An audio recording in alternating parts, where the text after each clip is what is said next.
दोस्तों, क्या आप जानते हैं कि चांद की कशिश शकल की ही वजह से हमारी ज़मीन अपने मिदार में ठीक जगह पर घूमती है, जिसकी वजह से ही हमारे दिन और रात बनते हैं। इसके अलावा दोस्तों, वो चांद ही है जिसके बढ़ने और घटने की वजह से कैलेंडर तश्कील पाए।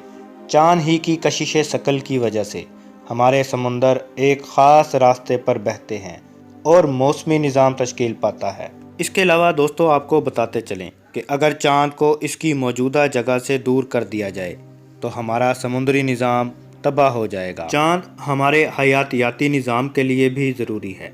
वो जानदार जो समुंदर के किनारे पर रहते हैं, इनके लिए लहरें बहुत ज़रूरी हैं, जो कि सिर्फ चांद की कशिश की वजह से पैदा होती हैं। फलों में मिठास पैदा करने में भी चांद की रोशनी का बहुत अहम किरदार है। दोस्तों, चांद की इस अहमियत को मद्देनज़र रखते हुए हम आज की वीडियो में आपको बताएंगे कि ये चांद आखिर कैसे वजूद में आया। उससे पहले अगर आप चैनल पर नए आए हैं तो जल्दी से चैनल को सब्सक्राइब कर लीजिए और साथ बने बेल आइकन को भी प्रेस कर लें ताकि इसी तरह की इंफॉर्मेटिव वीडियोस आप तक मौसूल होती रहे। दोस्तों, बकौल साइंसदानों के आज से 4 अरब साल पहले मरीख के साइज जितना एक बड़े सियारे का गुजर हमारी ज़मीन की तरफ हुआ।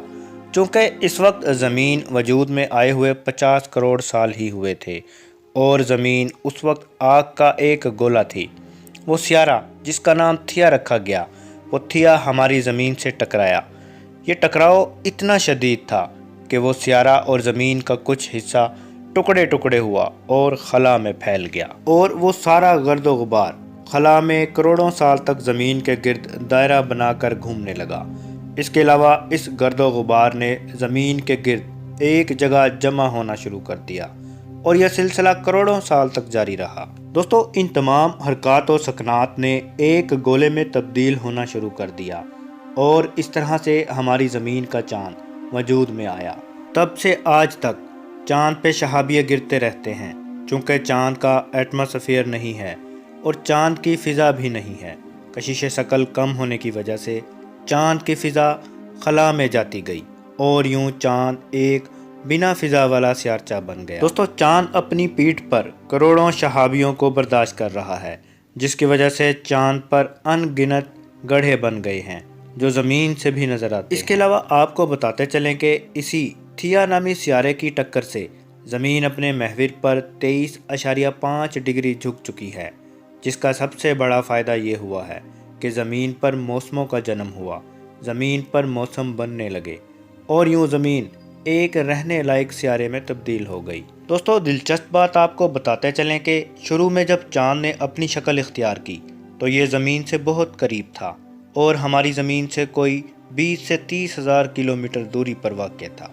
इसके अलावा ये देखने में भी बड़ा नज़र आता था, यानी आज के चाँद के मुकाबले में कोई 20 गुना बड़ा दिखता था।